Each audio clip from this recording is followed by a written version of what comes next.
So the Tar Heels have, I think it's fair to say, a majority of the roster in Chapel Hill. Not everybody.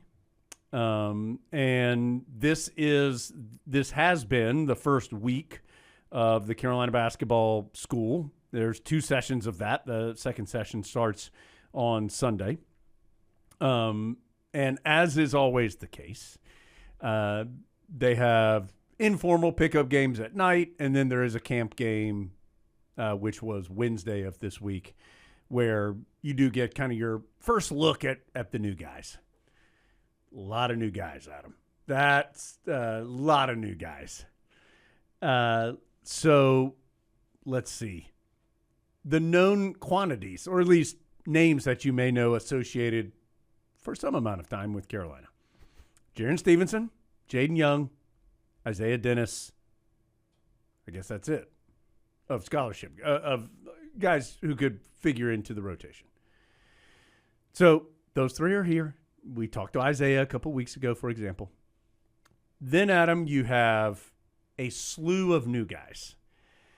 That includes Terrence Brown, who his most recent stop, Utah. That includes Matt Abel, who the Tar Heels saw just last year in his freshman year at NC State, where he had a very good year, was mostly kind of their 6-man, and felt like really was playing good basketball for him, particularly in the end of the season. That includes Neo Avdalis, who had a strong freshman year at Virginia Tech, had a good game in the Smith Center against Carolina, in a game the Tar Heels won late in the year. Speaking of Matt Abel, by the way, he had a season high against the Tar Heels in that game in Raleigh between the Wolfpack and the Tar Heels. Let's see, Adam. There are a couple other – are we missing any transfers here, Adam? We've got freshman Kevin Thomas, who recently joined Carolina, a late commitment. Maximo Adams, who was originally had committed to Hubert Davis, and the Tar Heels stuck with that commitment with the coaching change. You also have, Cade Bennerman, a transfer from Northwestern, is in the mix. Then you have am I missing anybody, Adam? I feel like I'm missing somebody. I mean, I know we have 2 international players as well that we haven't mentioned yet, one of which not 100% clear on if we can mention them yet. One is not here. One is here, but hasn't 100% been cleared for 100% team activities yet. But so a couple big guys as well. Not because I don't think there's a concern. No. Don't take it as like a Lucas situation. Take it as more like a timing issue. Yes. So it is a lot of new bodies for the Tar Heels. And I think it's fair to say that what we have seen to this point has been pretty ragged. And I don't mean like quality. I just mean it's a lot of new guys thrown into a new situation who haven't really had any time together. And so you would expect the play to be a little loose. And I think it has been loose here early on. Well, they've had maybe 2 or 3 practices. I think 3 as a maybe team with the coaching staff, in addition to these pickup games that we're talking about. So normally when we see these pickup games, everyone's kind of playing with the same playbook, and they've been taught the same things, and they're trying to execute the same things. These guys aren't even 100% sure what things they're trying to execute or even what things are in the playbook. Yeah. They've put in 1 or 2 sets, and that's about it. And no one really has the same terminology, to say nothing of what language they speak. And so it just makes it's a challenging environment and different than I think any other summer we've seen at this point in time, because usually there is that kind of carryover from past years. There's not a ton of carryover, and that makes it very difficult. And, I think it's hard for you and me right now. I mean, I'm not even sure I know how Michael Malone really wants to play. I don't think we know enough about him or his staff or their preferred way to go about things to really even know. What I do think is pretty evident just in looking at the Tar Heels, you can see the types of things that it seems like Michael Malone values. And I think that includes athleticism. I think that includes positional size. I think that, I know it's going to sound dumb, a lot of long arms out there. I mean, it just feels like the Tar Heels have a lot of kind of long, athletic, lanky guys at some spots. Now, my man Terrence Brown's not real big, but he makes up for it with his dog, Adam. I'm not worried about that. So you can see it.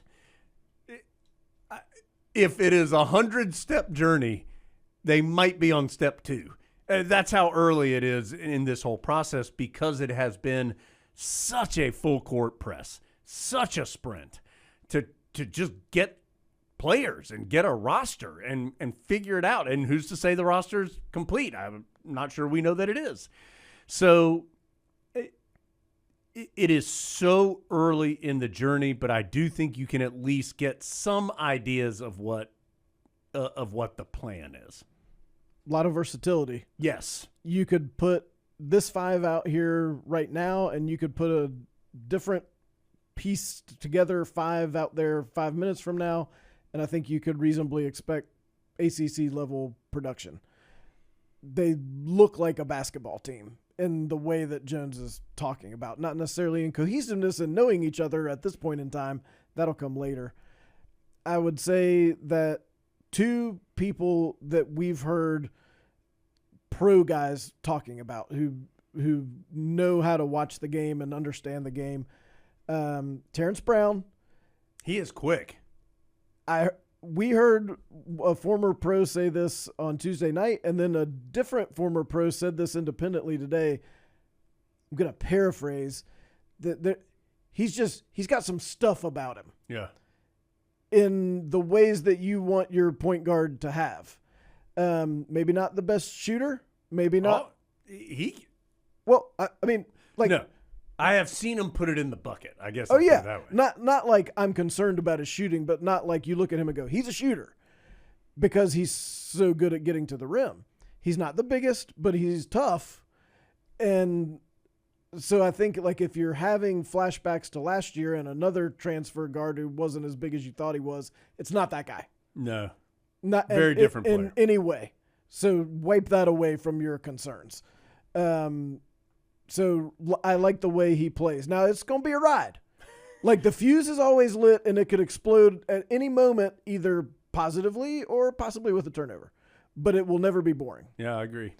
And a guy who ACC fans know, Neo Abdalas from Virginia Tech, the former guys love him and just talk about how versatile he is.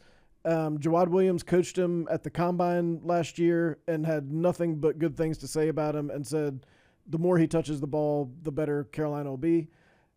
I kind of had him pictured more towards the basket. That's not where he's going to be. He's more of a guard type guy. But I do think they want him to make his way to the basket sometimes with the basketball. Right. Oh, yeah.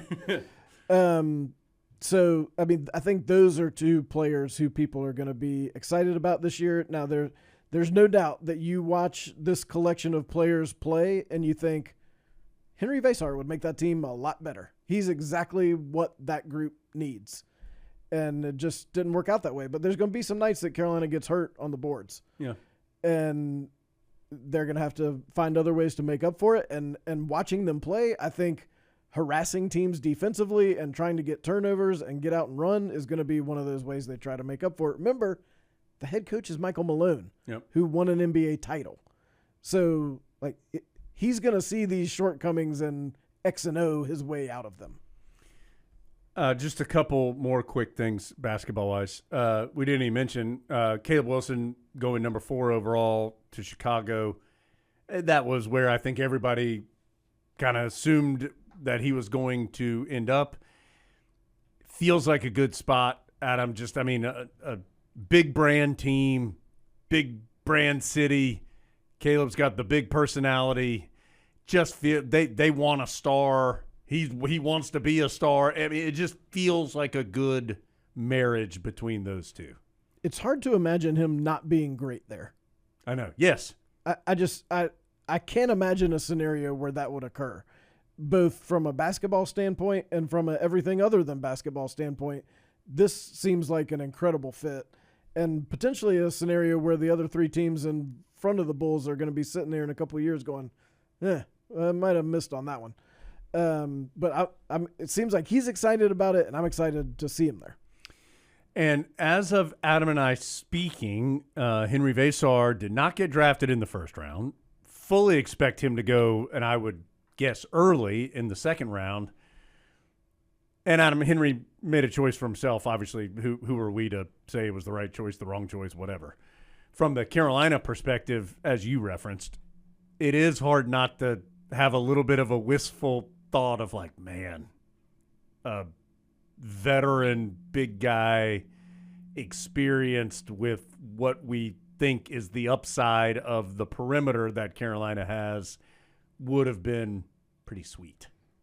And the reality is, if Henry was here, a couple of the guys who are here would not be here. That's yes. So the roster would not look the exact same, but that immediately addresses the one thing that is going to be the glaring need for this team.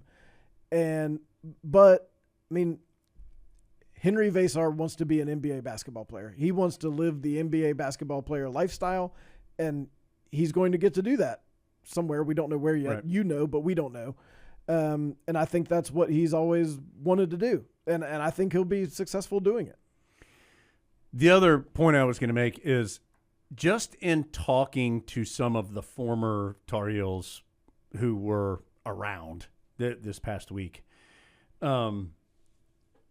just a lot of positive words about Michael Malone. Either if they are guys who have worked with him, played for him, whatever it may be, in the past, or, and Adam, we knew this, but in hearing it directly from a lot of guys, it just really reinforced, I think, how important it was to so many of these guys that Michael Malone kept the avenue to Carolina's past.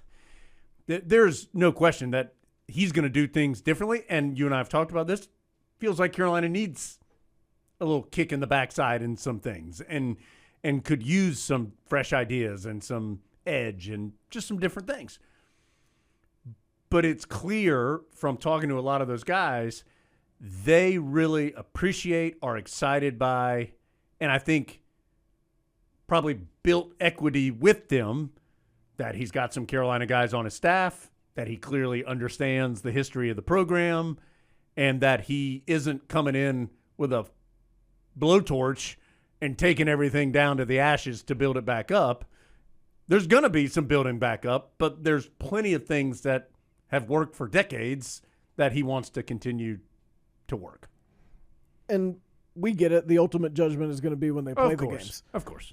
But as we talked about on the day of the press conference, like, that's the day you're the most popular. I think he's continued to do the right thing in the 2 months since then. And there have been some opportunities to make missteps or do things that make guys mad, and he hasn't done those things. He's been around at camp. Like, you're Michael Malone. You don't have to hang around at Carolina basketball camp.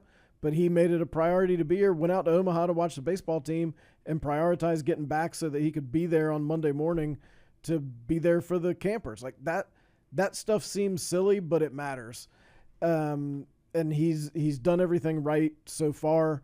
I like the fact that you can kind of see his fingerprints on the players that we watched and pick up. Even though we don't really know how he's going to utilize them yet, you can see that he had an idea when he was putting it together. And that seems like a step in the right direction. I guess the only other thing I would say is, like, this is the time of year when everyone wants to draw a lot of conclusions out of one camp game. Right. Yeah. And we're mostly talking about like 2 or 3 games that we've seen. This camp game was different because the camp game is always about the young guys don't want to lose to the old guys. These young guys aren't 100% sure who the old guys are. So you don't, like, I think there's going to be some people concerned about the young guys because the old guys thumped them pretty solidly. You just don't have that chip on your shoulder for the young guys. Like, we're not losing to Luke May and Cam Johnson. They're just trying to figure out what the code to the locker room is to get in and get their tennis shoes. And so you don't have that long history with it that you might have had even as recently as last year. And so I think that made this one a little different. And it may be that way in the near future. Like, that may just be something that's from the olden days. So just something to kind of give it some context when you're thinking about that game. Quick reminder, Luke May and Cam Johnson, pretty good basketball players. You just Kenny Williams out there just stroking threes, and you're like, oh, yeah, dudes are pretty good. I forgot. I know we say this every year, but you really forget how good you get to be when you play basketball professionally and get paid to do it and spend all your time doing it. Yep. It's very much what I would say about like Marcus Ginyard with his ability to dress well. Yeah. And travel. He coached Charm people. The alumni team. Yeah. And I went up and asked Jawad Williams about, because Jawad Williams, as we know, an assistant coach for the Cleveland Cavaliers, a pretty solid year this year. I said, why don't you tell Marcus to slide over and go take his spot? He said, I make it a point to never talk to anybody who tucks their tight shirt into their tight jeans. So, I mean, look, everybody's got their role, and Marcus and Garrison Brooks coach their team. Co-coach their team to victory. Solid win. Yep. Undefeated.